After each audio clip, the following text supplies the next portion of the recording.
Hello, and welcome to episode 42 of The Modern Manager. I'm your host, Mamie Canfor-Stewart. Before I get to my guest, I just want to say thank you for listening to The Modern Manager.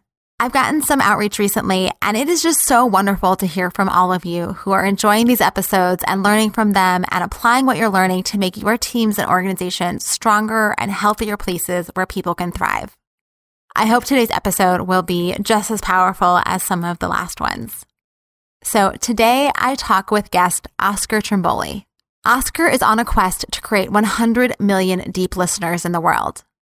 Every day he helps organizations understand the implications of not listening to their employees, customers, suppliers, and citizens. Oscar is a speaker and the author of Deep Listening, Impact Beyond Words.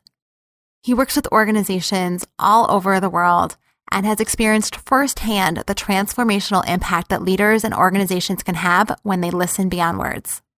As you might imagine, Oscar and I talk about deep listening, what it is, how it's different from active listening, and what it looks like in action. Now here's our conversation.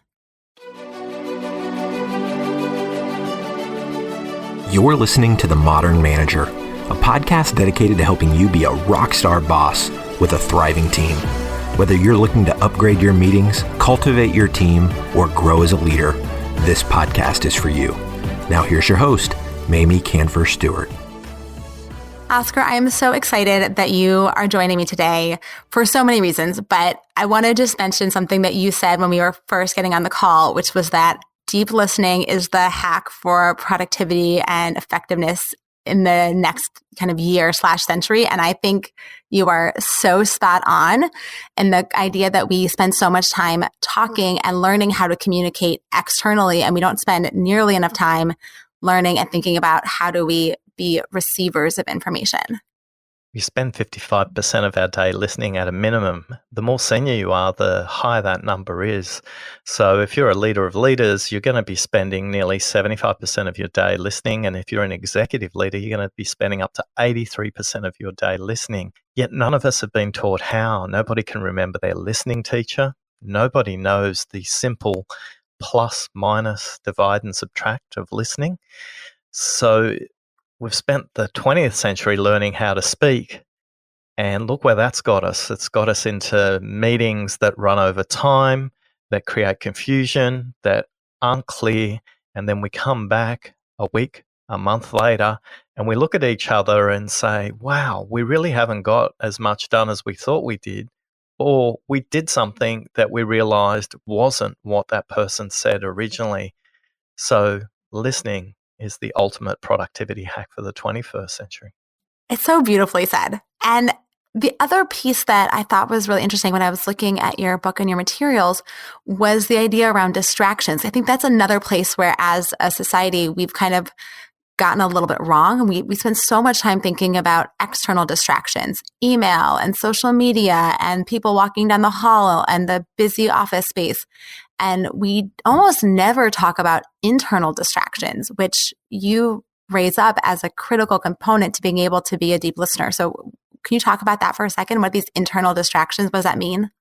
Yeah, when we think about the 5 levels of listening, and most of the active listening literature of the 1980s and 1990s tells you to focus exclusively on the speaker. And although that's interesting, it's not productive because for most people, they aren't even available to listen.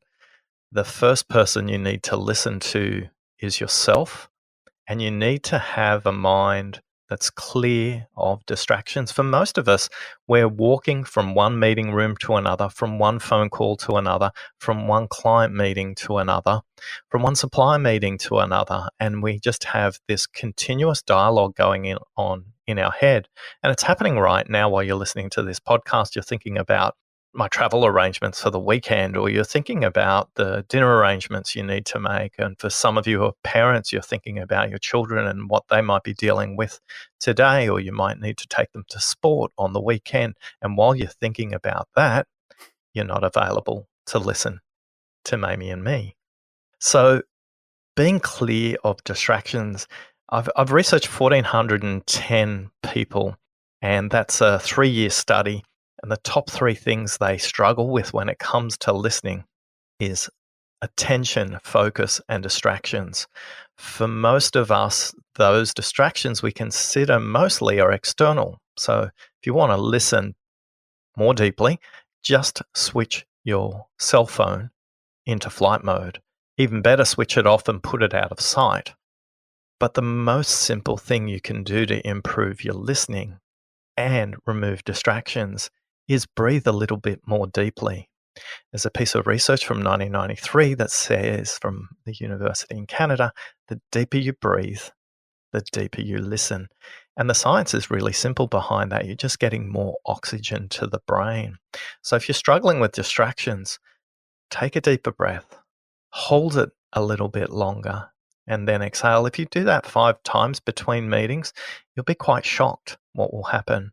I was speaking at an event about 1.5 years ago, and a lady came up to me at the end of the presentation, and Linda said to me, "Oscar, I thought that was such a load of rubbish, that stuff about breathing, but I figured I was stuck in this room with you for the next hour, so I may as well play your game."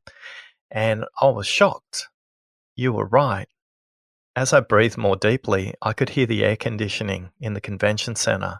I could notice the cell phone from 3 rows down vibrating from somebody else. But more importantly, I could hear what you were saying. So the deeper you breathe, the deeper you listen, and it helps to remove distractions in between meetings. I really wish I would have learned that before a meeting I was in last week, where I was so distracted by a text that I had received during the break. It was a very long meeting, so we had taken a break. And when I came back, I just was so unfocused. And actually, I ended up asking a question, and I prefaced my question with, I was really trying to process what was being said, so I apologize if this question was already answered. That's how distracted I was. I didn't even know if we'd even talked about what I was asking about yet. And I wish I would have had that technique to be able to come in and sit down and say, okay, I have this distraction. I'm just going to acknowledge it, breathe, and be ready to re-engage. Yeah. So the 3 tips for listening to yourself are really simple. The deeper you breathe, the deeper you listen. Switch off your cell phone. You're not that important, believe me. And the third one is a hydrated brain is a listening brain. So the brain consumes over 25% of the blood sugars in the body when it processes really complex tasks. And one of the most complex tasks the brain processes is the task of listening. And that's not because listening is hard, but listening is connected to distraction. But also, listening is not something you've been taught, so you don't have a framework to do that. So when I say a hydrated brain, I don't mean coffee, I mean drink water. So if you can drink a glass of water in every meeting you're in, you're going to get blood sugar to the brain faster, which will reduce the cognitive load, and you'll listen better. So those 3 tips again: switch off your cell phone, the deeper you breathe, the deeper you listen, and drink a glass of water in every meeting. Such good rules or good tips. So, what are the costs that you see to not being good listeners, right? Since most of us are actually going through our days not being really good, deep listeners, what are some of the costs that were the negative experiences that we're maybe aware of, but maybe not aware of? I'll talk about it through 3 aspects. The first one is one-on-one as a manager. A second is groups. And the third is, how do you impact your marketplace, whether that's customers or if you're a non-for-profit, the kinds of outcomes you're trying to achieve. For a manager, most people don't leave a company, they leave their manager. And when you lose really great talent, most of the surveys around the world will tell you people leave their manager, but the number one reason they leave their manager is because they don't feel their manager's listening to them. So one of the big costs of not listening is recruitment costs, is losing great talent who go to the competitor or other organizations. But it's also confusion, chaos, and conflict. When you think about listening in groups and you think about project-based work, a lot of project rework, a lot of projects going over budget, a lot of projects that don't deliver the outcomes they need to are all because they're not listening to their stakeholders. I remember facilitating a group of people in a technology company about 3 years ago here in Australia. And one of the interesting things was that they said they'd come back every month to these work in process meetings on really complex software development, and they were consistently late. They were consistently behind schedule for their customers, and the kind of outcomes they were getting were nowhere near what the marketplace was expecting.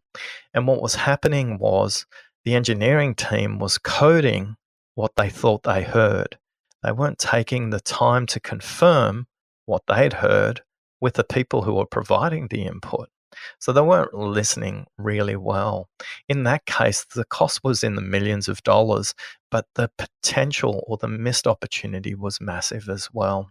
And then when we think about marketplaces or ecosystems, the cost of not listening, I can guarantee you for every customer you've ever lost, 85% or more of them, if you sit down and understand why they're moving to another organization, not listening, not hearing, not taking action from something they ask you to do, will be one of the top three reasons they leave your organization.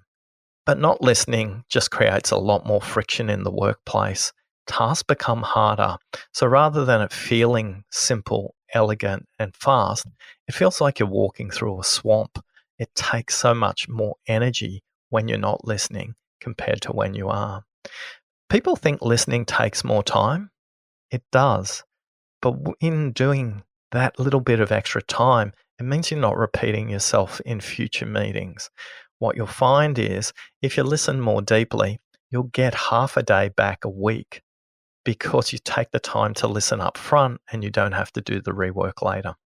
It sounds really similar to when we talk about the purpose of planning, where when you plan up front and you get alignment up front, then you don't have to be course correcting all the time because there was ambiguity or misalignment up front. It sounds like we're doing the exact same thing, but in how we talk and listen to each other. Yeah, listening and planning are really, really closely correlated in the organizational impacts. So one term that I will say I am guilty of using a fair amount with teams that I work with is this concept of active listening, that we will put a norm up and then we'll say we're going to be active listeners or use active listening skills. What is the difference between active listening and deep listening? Yeah, so I think active listeners listen in black and white and deep listeners listen in color.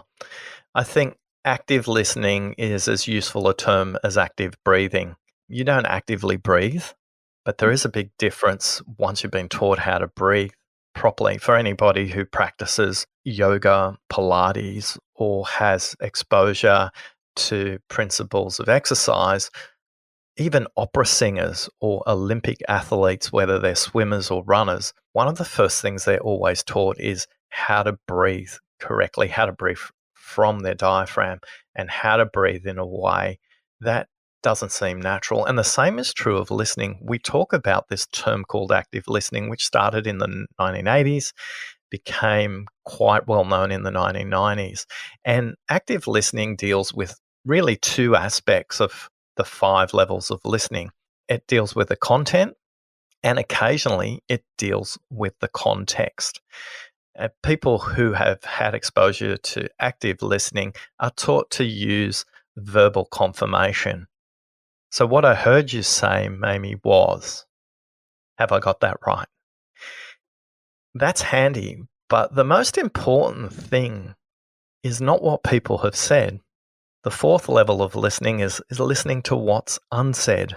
And I know that sounds like a ninja move or a Yoda move. How do you listen to something somebody hasn't said? But if you remember this really simple rule, the rule is the 125/400 rule. We speak at 125 words a minute. I speak a little slower. I'm closer to 100 words a minute. But an agricultural auctioneer that's auctioning off cattle, for example, or a horse race caller may be speaking at up to 200 words a minute. But on average, most people are speaking at about 125 to 150 words a minute. You can listen to up to 400 words a minute. So your brain is wired for distraction. But for the speaker, it's even worse. They can speak at 125 words a minute, but they can think at up to 900 words a minute. So the likelihood the first thing they say is what they're thinking you've got about an 11% chance that what they're saying is what they're thinking is correct. So I don't know about you, Mamie, but if I went to a doctor and they gave me an 11% chance of surviving surgery, I'd ask for a second opinion.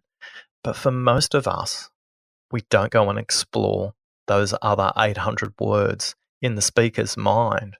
So a simple question you might ask when somebody's finished speaking is to ask them, I'm curious what else you're thinking about on this topic. What other thoughts have you had on this topic? How long have you been thinking about this topic? And in asking that question, what you'll notice as they continue the dialogue, because they actually haven't finished speaking, by unpacking what's unsaid, they'll start to use code words. The code words will sound something like, well, what I really mean is, or they'll say, what's really important on this topic? Or if I had to boil this down to its essence, or, if I really think about this, what's critical is. Now, I know a lot of you have heard these terms, but often it's towards the end of the meeting and it's way too late to have an impact. So exploring what people haven't said is the difference between an active listener and a deep listener. I'm thinking about the technique that I often use, which is say more about that. When I sometimes feel stuck as a listener and I'm not 100% sure which way to take the conversation, as if I'm supposed to be driving it one way. And just that, as you said, that simple act of giving them space and to share what else is going on under the surface is incredibly powerful. And I will say it also works really well in social situations when you're talking with someone and you're like, I don't really know anything to say in this moment. I'll just say, tell me more about that. And it's incredible what people will bring to the surface and start to share and unpack. And if you really build this muscle well, in the West, we don't use the potency and power of silence nearly enough. We can learn so much from the East. High context cultures like Japan, Korea, China are really skillful in the use of silence. Also, very ancient and indigenous cultures, the native Inuit of Canada, the American Indians, the Maori of New Zealand, the Aborigines of Australia, all use silence as a really potent technique to help draw out a lot more.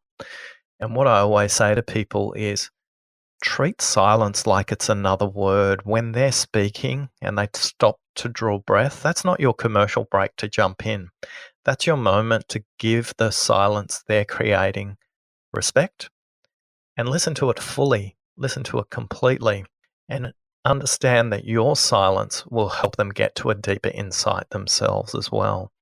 So apart from the questions about more, and that's a lovely, elegant question you've got there, Mamie, is be comfortable with pausing and using silence in that moment, because it will give them the opportunity to reflect a bit further and go to the back of their mind and go, yeah, what's really important on this topic is. And when you start to hear these code words come up, you're going a bit deeper. You're going a bit deeper for them and you're going a bit deeper for the topic. And what that means is when you talk to what's unsaid, particularly in business workplaces, in meetings, you're starting to get to the essence of the issue. It may be about resource conflict. It may be about resource availability. It may be about budgets. It may be about the requirements for the customer. All these things become really powerful tools to make sure we're delivering not on what we think they said, but what they actually asked us to do. So I'm imagining trying to do this in a group context in a meeting where we are generally, at least in North American society, pretty bad about listening and pausing, and we are quick to interrupt each other. And I'm wondering if there are any techniques or approaches to helping a group kind of try to embody or own these principles to give people the proper airtime so that we're not interrupting each other and kind of moving past things too quickly. And this is the role of you, the modern manager. You role modeling listening in a group situation is absolutely critical. I was working with a group about 18 months ago, and it was a high growth organization. They've been growing at 30% for the last 5 years, but they'd slowed. And in the last 12 months, they'd only grown at about 10%. So they'd brought me in, and I was working with their leadership group. It was 11 people. It was about 2/3 male, a third female. And I asked a really simple question. And the question was, if this organization was an animal, what sort of animal would it be? Would it be something above the ground, something that walked on the ground, or would it be something that was in the water or something underground?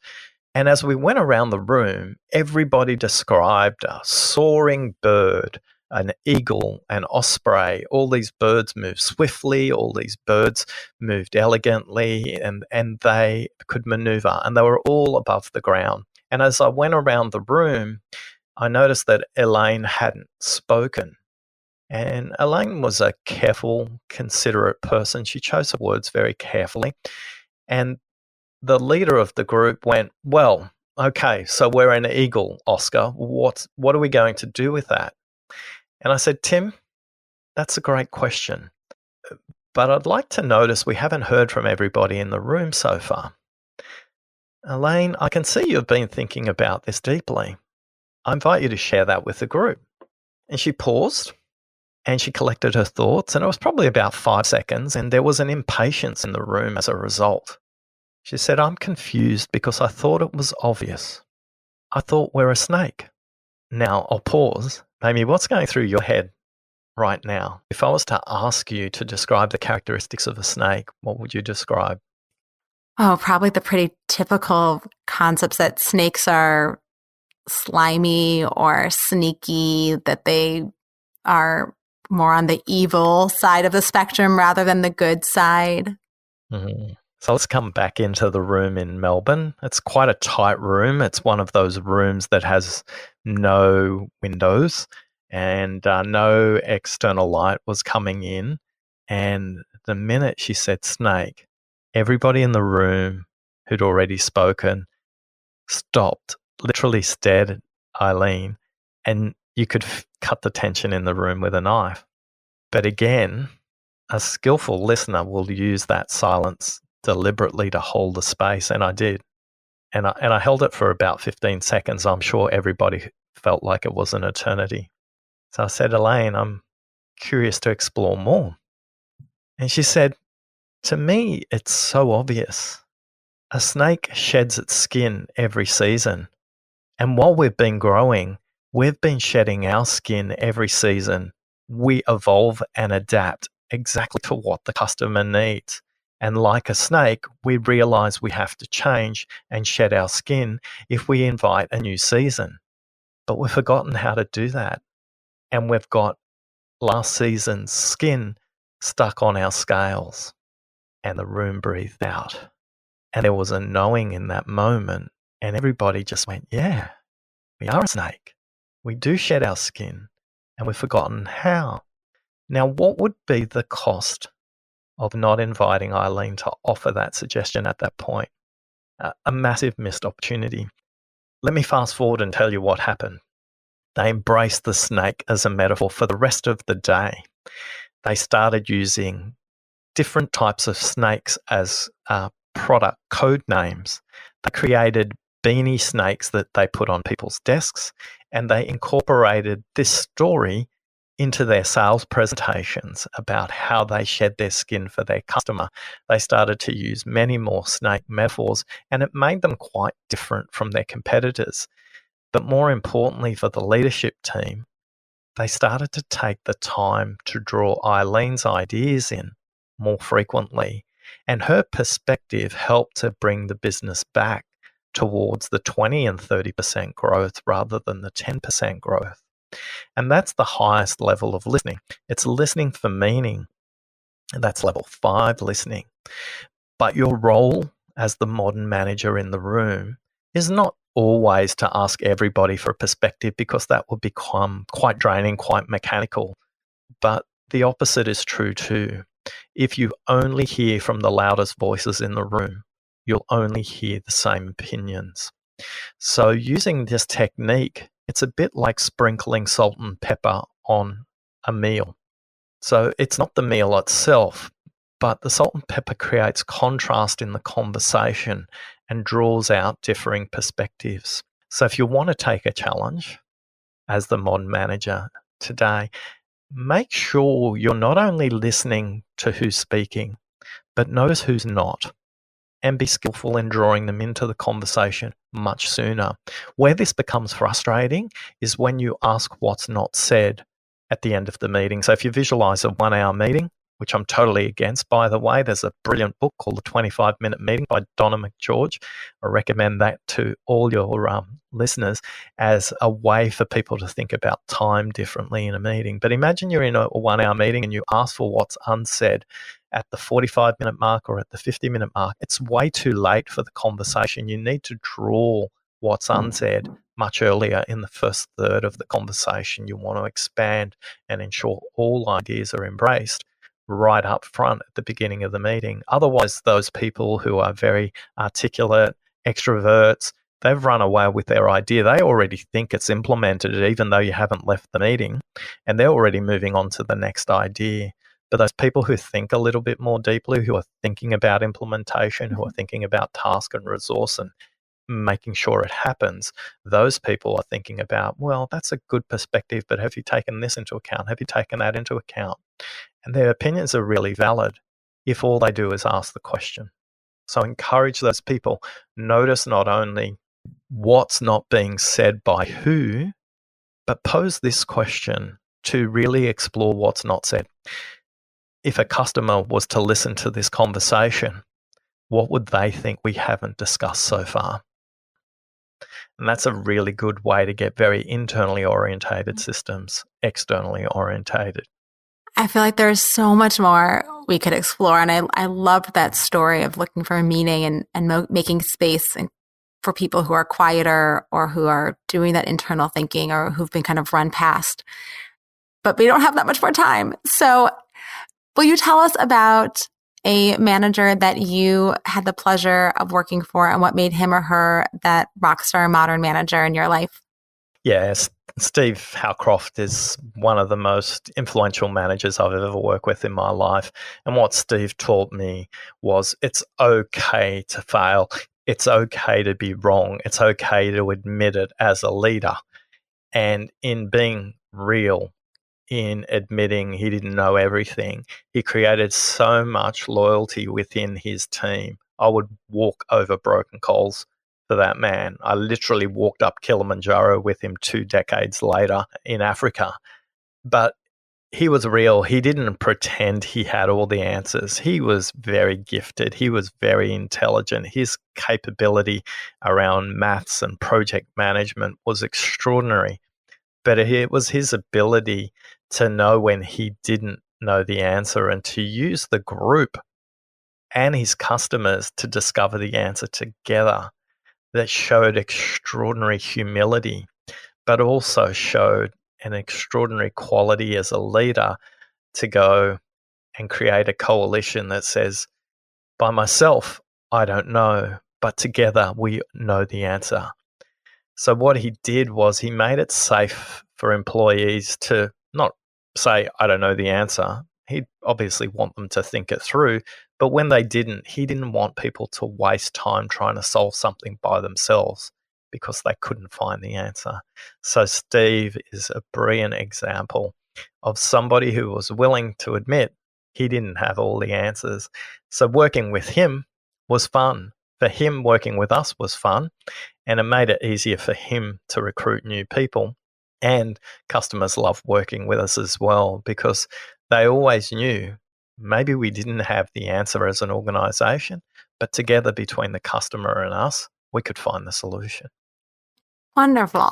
Thank you for sharing that. And where can people keep up with you and learn more about deep listening and the work that you do? Well, if you love listening to podcasts, you can just take your phone out now and search for Deep Listening.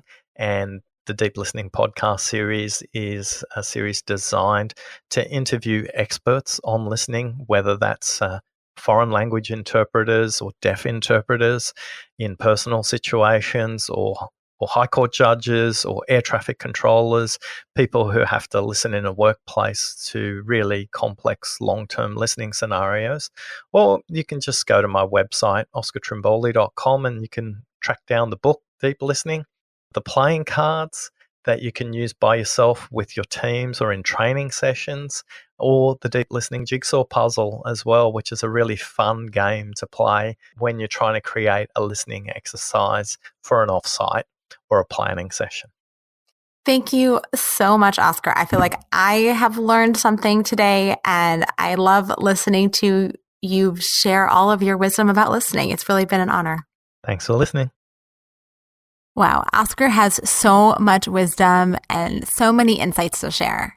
And if you're excited to learn more about deep listening, Oscar has offered a 10% discount on his book, Deep Listening, Impact Beyond Words, to members of the Modern Manager community. So if you are already a member, make sure you go to Patreon to get the discount code. And if you have not yet joined, now is an awesome time to do so. You can join at patreon.com/modernmanager. All the links are in the show notes as usual, and they can be delivered to your inbox when you subscribe to my newsletter. And you can find that at mamieks.com/podcast. Thanks again for listening. Until next time. Meetings are one of the most critical components of healthy collaboration, and teams are at the heart of how we work. Meteor helps you use your time in meetings productively, build healthy relationships with your colleagues, and move work forward. To learn how we do it, visit meteor.com. That's meeteor.com. You've been listening to The Modern Manager. You're already becoming a rockstar boss of a thriving team, I can tell. To ensure you never miss an episode, subscribe to the show in your favorite podcast player and join the mailing list at mamieks.com/podcast. That's MAMIEKS.com/podcast to get show notes and other special content delivered directly to your inbox. Thank you so much for listening. Until next time.